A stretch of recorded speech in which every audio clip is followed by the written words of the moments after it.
اللہ کی مرضی سے آئی اور اللہ کی مرضی پر چلی گئی. ہم جو لوگ ہیں وہی خدا کی رضا پر سے آئے ہیں اور خدا رضا الہی پر جائیں گے.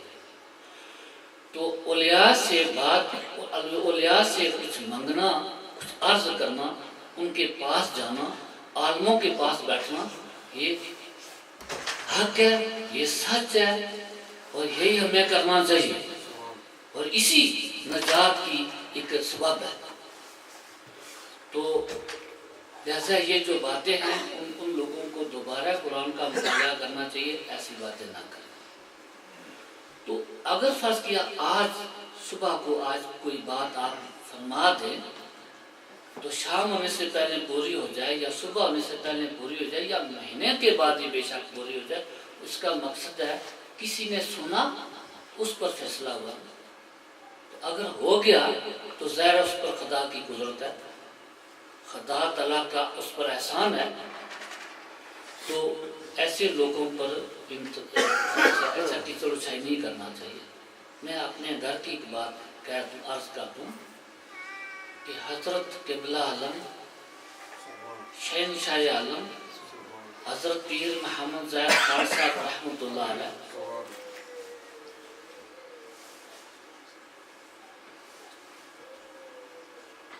میرے پاس کوئی لفظ نہیں جو ان کا میں ان کے لیے پیش کروں، لیکن محبت اور عقیدت کی وجہ سے یا کچھ ان کے میرے درمیان کئی معاملات ہوتے ہیں تو مجھے یعنی اس یقین سے چند الفاظ پیش کروں گا. کوئی بھی بات ہوتی ہے اگر ان کا ساتھ نہ مجھے ملتا تو شاید میں بہت بڑا خوفناک خیال کا آدمی ہوتا. اگر میری شکل آپ کو انسانہ کی طرح لگتی ہے تو یہ ان کا کرنا ہے. اگر میری گفتگو میں تھوڑا سا نرمی ہے تو یہ ان کا کمال ہے. تو کوئی میرا قدم دین کی طرف بڑھتا ہے تو یہ ان کا کمال ہے، ان کی محنت ہے. تو بہت ساری چیزیں ہوتی ہیں جب خیال میں آتی ہیں تو جواب مل جاتا ہے. تو کیا ہے کہ پچھلے سال میں ایک بی بی ہے، برمنگھم میں رہتی ہے، اس کی عمر تقریباً 39 یا 40 سال کے قریب ہے. اس کی شادی 1999 میں ہوئی تھی. تو پچھلے سال تک وہ ماں نہیں بن سکی. کسی وجہ سے ڈاکٹروں نے اس کا آپریشن کیا. تو آپریشن کرنے سے پہلے انہوں نے بتایا خامند کو اور لڑکی کو بھی، بی بی کو بھی، کہ تم کبھی ماں نہیں بن سکو گے، کیونکہ وہ جو چیز تھی وہ انہوں نے آپریشن کے ذریعے نکال دی. تو جب گتھی نہیں ہے تو دانے کہاں رہیں گے؟ اگر گھڑا ہی نہیں ہے تو گا کر پانی کیسے وہاں دے گا؟ تو پچھلے سال بیوی اور میاں دوئے میرے پاس آئے. تو مرد جو تھا اس نے میرے ساتھ گفتگو کی، اپنے حالات بتائے بیگم کے. تو کہنے لگا میں تو کوئی پرواہ نہیں کرتا لیکن بیگم میری کبھی کبھی روتی ہے جب تنہائی میں ہوتی ہے. تو آپ کی بہت تعریفیں سنی اس لیے آئے ہیں. میں نے کہا خیر پتہ نہیں کسی نے کی ہوگی تعریف لیکن میں تو اس قابل نہیں ہوں. آپ ایسا کریں کھانا کھاؤ، کھانے کے بعد پھر گفتگو ہوگی. تو کھانا کھانے کے بعد جب چائے پی رہے تھے وہ بھی اور میں بھی، تو میں نے اس مرد کو کہا، اس کی زوجہ اس کے ساتھ ہی تھی، میں نے کہا میاں اللہ تعالیٰ ہی سب جانوں کو پیدا کرتا ہے قیامت تک، وہ قادر ہے کریم ہے رحیم ہے. وہ جب راضی ہو جائے تو اس کو کسی پارٹ کی ضرورت نہیں ہے کہ فلانا پرزہ ہو تب گاڑی سٹارٹ ہوئے گی، فلانا پرزہ نہ ہو تو یہ نہیں ہو سکتا. اللہ کے سامنے ایسا دل میں سوچنا یا لفظ کہنا انسان ایمان سے خارج ہو جاتا ہے کہ اللہ کریم فرماتا کن فیکون.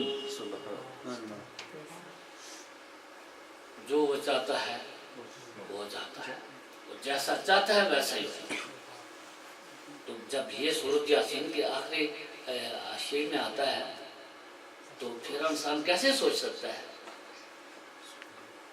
تو اس کو میں نے کہا کہ آپ چائے پئیں اور آرام سے بیٹھیں، میں خدا کو ایک مانتا ہوں، سننے والا، دیکھنے والا، مددگار اور معاف کرنے والا، عطا کرنے والا نعمتوں ہوں۔ تو اللہ کریم آپ کو اولاد سے نوازے گا،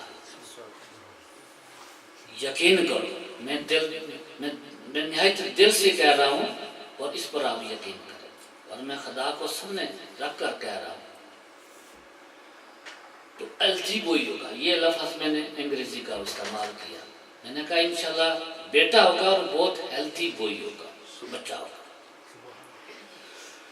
تو تقریباً 11 ماہ کے بعد، یا چلو سال کہہ دیتے ہیں، احتیاطاً کچھ ہفتے آگے پیچھے ہو جائیں، تو اس عورت کو اللہ نے بچہ عطا کیا اور 9 پاؤنڈ ہوا، تو آپریشن کے ساتھ ہوا، کیونکہ 9 پاؤنڈ بچہ جو تھا وہ ذرا سکیل سے زیادہ تھا۔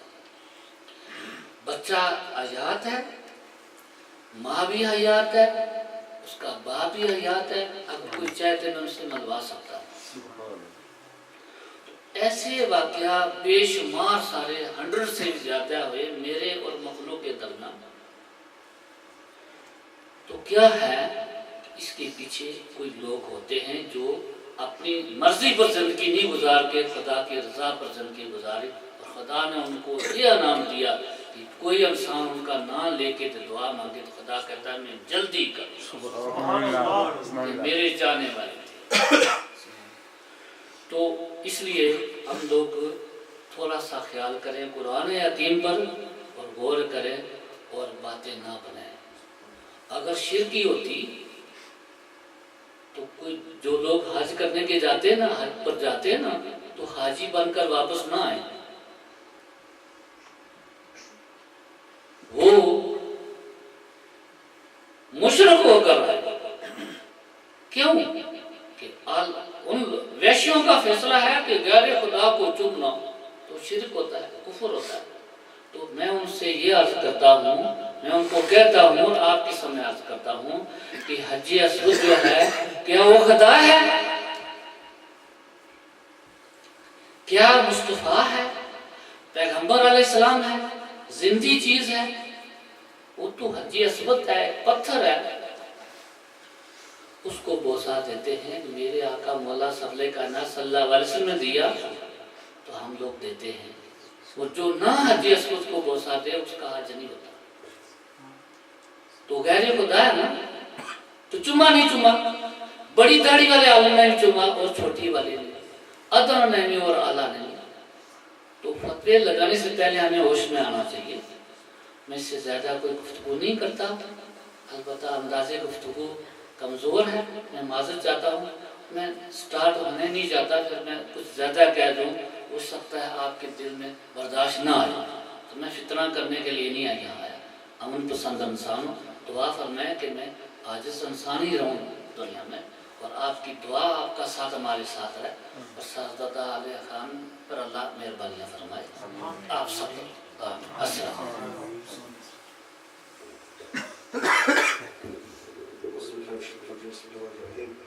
Inshallah, was Pir Kramat Hussain Sahab Darbari Al-Lamara Sharif. Inshallah, I would like to call to the microphone Pir Tariqat Rehbar Shariyat, Pir Faisal Basha Sahab Darbari Al-Lamara Sharif. In the one loud voice, I would like to do a nara, inshallah, if you would like to join me.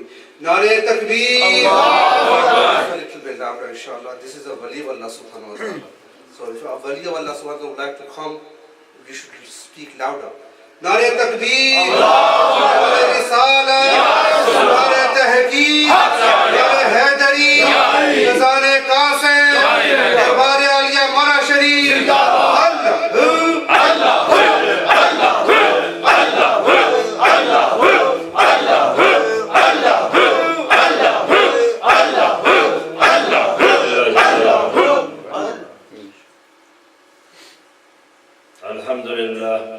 الحمدللہ والصلاة والسلام علی أشرف الأنبياء والمرسلين أما بعد أعوذ بالله من الشيطان الرجيم بسم الله الرحمن الرحيم إن الله وملائكته يصلون على النبي يا أيها الذين آمنوا صلوا عليه وسلموا تسليما اللهم صل على سيدنا محمد وعلى آل سيدنا محمد وعلى أصحاب سيدنا محمد وبارك وسلم عليه الصلاة والسلام عليك يا سيدي يا رسول الله وعلى آله وصحبه سيدي يا حبيب الله. تمام حاضرین مجلس، میرے پیارے بھائیوں، بزرگوں، دوستوں، تمام احباب اور جو مائیں بہنیں بیٹیاں اس بات کو سن رہی ہیں، سب کے لیے السلام علیکم ورحمۃ اللہ وبرکاتہ۔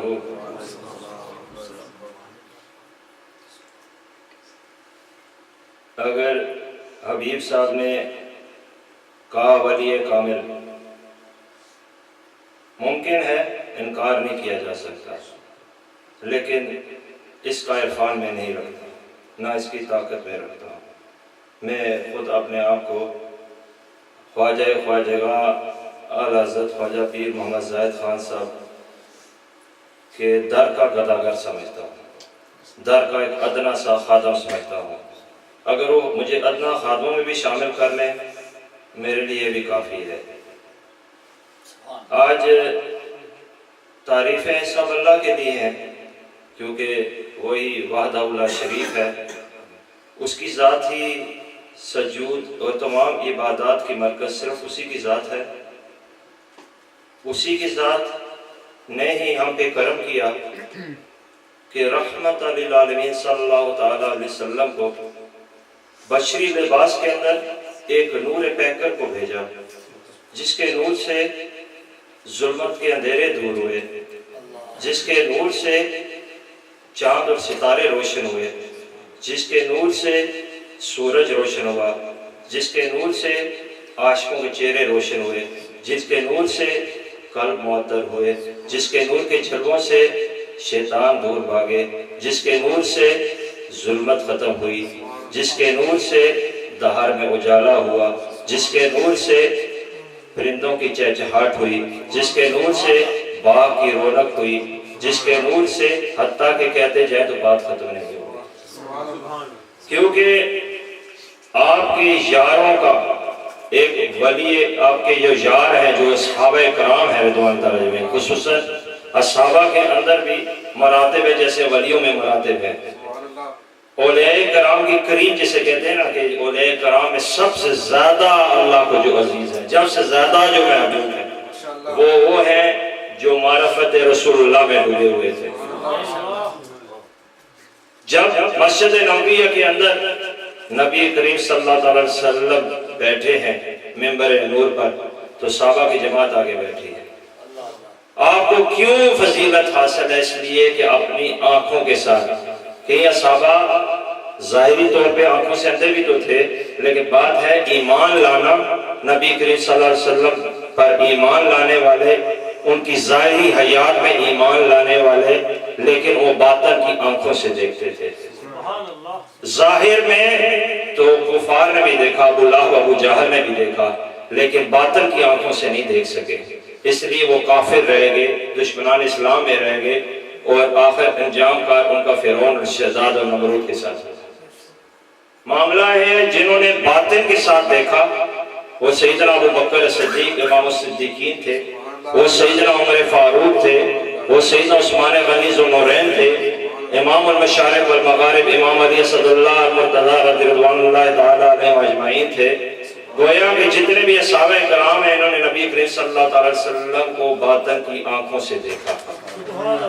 تو آپ کے اس گلشن کے یہ پھول ہیں جنہوں نے اپنی آنکھوں کے ساتھ آپ کی زیارت کی، آپ کے نوری چہرے کی زیارت کی، اور آپ کے مجلس میں ایسے بیٹھتے تھے جیسے ساکت ہوں، گویا کہ پرندہ بھی اگر ان کے کندھوں میں بیٹھ جائے تو انہیں محسوس نہ ہو۔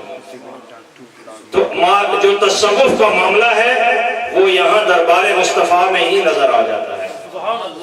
نبی کریم صلی اللہ علیہ وسلم پیر طریقت ہے، پیر ہے، صوفیوں کے شہنشاہ ہیں۔ تمام تصوف کے جو نہریں اور سمندر نکلتے ہیں وہ مدینہ پاک سے نکلتے ہیں۔ تو نبی کریم صلی اللہ علیہ وسلم علم کے، وزڈم کے، نالج کے